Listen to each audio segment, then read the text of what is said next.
Kamusta po kayo? Bago po ang lahat, first things first.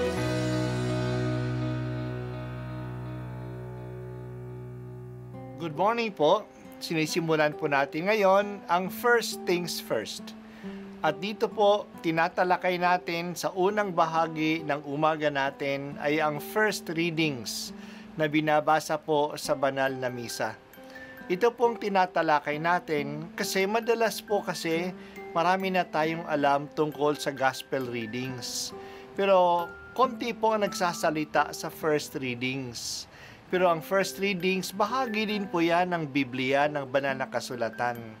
Kaya susubaybayan po natin ang mga first readings, basahin po natin at kuminsan kailangan ng basahin ng 2 o 3 beses bago maintindihan kasi hindi po tayo familiar sa mga istorya at sa mga kaisipan na tinatalakay dito. Ang pagbasa mula sa aklat ni Propeta Jeremias. Napakahirap ng katayuan mo. Bakit pa ba ako isinilang sa sangmaliwanag? Lagi akong may kaaway at katalo sa lupain. Hindi ako nagpautang at hindi rin naman ako nangungutang. Gayunman, nilalait ako ng lahat. Nagsalita ka sa akin at pinakinggan kitang mabuti. Ang mga salita mo'y aking kagalakan. Ako'y sa iyo, Panginoon, Diyos na makapangyarihan sa lahat. Hindi ko sinayang ang panahon sa pagpapasasa sa buhay, kasama ng ibang tao.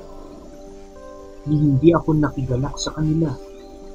Manapa, nanatili akong nag-iisa, sapagkat may ipinagagawa ka sa akin.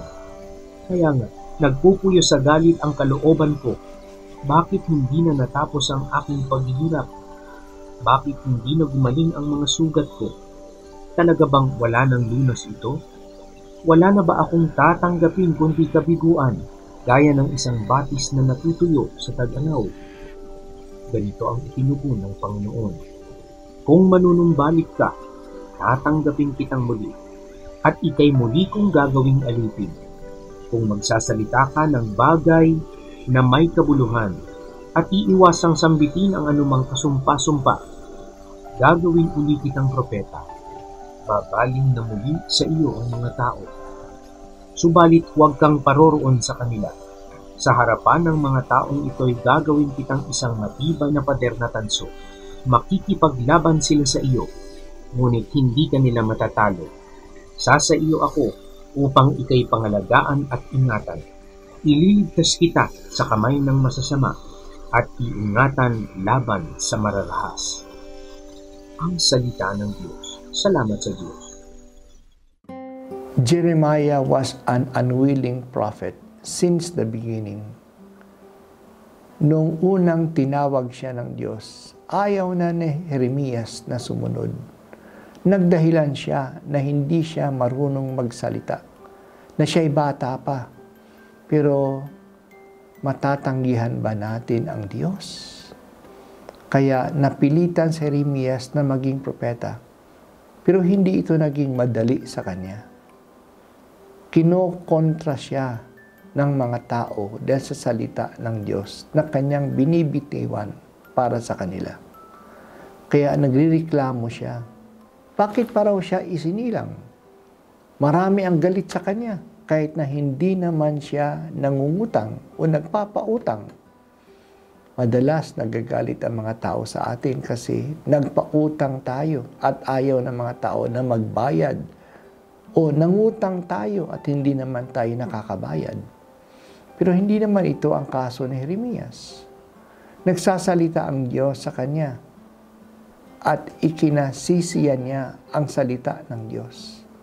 Hindi siya nagsayang ng panahon na ipabatid ang salita ng Diyos sa mga tao. Dahil dito, inaayawan siya ng mga tao. Parang walang lunas ang kanyang sitwasyon. Tulad ng sugat na hindi gumagaling. Ang kanyang katapatan sa Diyos ay ang dahilan ng pagtanggi sa kanya ng mga tao. Ang tugon ng Diyos kay Jeremias ay, manumbalik ka na. Huwag ka nang mag-alinlangan sa iyong misyon. Huwag magpabaya at huwag kang magduda. Sa harap ng mga tao, gagawin siyang matibay na pader na tanso. Hindi nila siya matatalo. Siya iingatan at aalagaan ng Diyos. Ililigtas siya sa kamay ng mga masasama at mararahas. Ang kalagayan na naranasan ni Jeremias ay ang kalagayan ng naranasan din ni Jesus. Ang kanyang katapatan sa salita ng Diyos ang naging dahilan ng pagkokontra sa kanya ng mga tao at pagpapapatay sa kanya. Ito rin ang karanasan ng mga tao na nanindigan sa salita ng Diyos. Sinabi ng Diyos na huwag tayong papatay, lalo na sa mga walang kalaban-laban.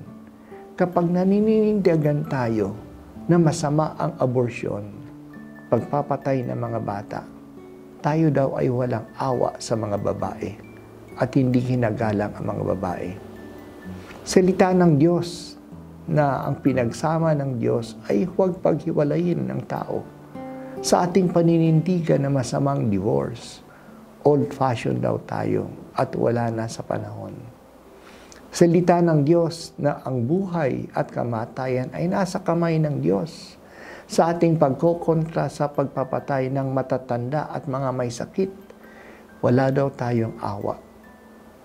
Minamasama ng maraming tao ang mga Katoliko kasi hindi tayo sumasang-ayon sa mga nauusong karanasan ng mundo ngayon. Nauusong pamamalakad ng mundo tulad ng abortion, same-sex marriage, divorce, euthanasia, consumerism, and profit at any cost.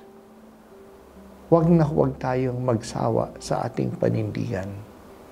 Ang pangako ng Diyos kay Jeremias ay sa atin din. Hindi niya tayo pababayaan at iingatan niya rin tayo. Ang Diyos ang aking takbuhan sa araw ng kagipitan. Sa aking kaaway, iligtas mo ako, Panginoong Diyos. Sa masasamang tao ako'y iligtas. Pupurihin kita, tagapagtanggol ko, at aking kublihan, Diyos kong mapagmahal.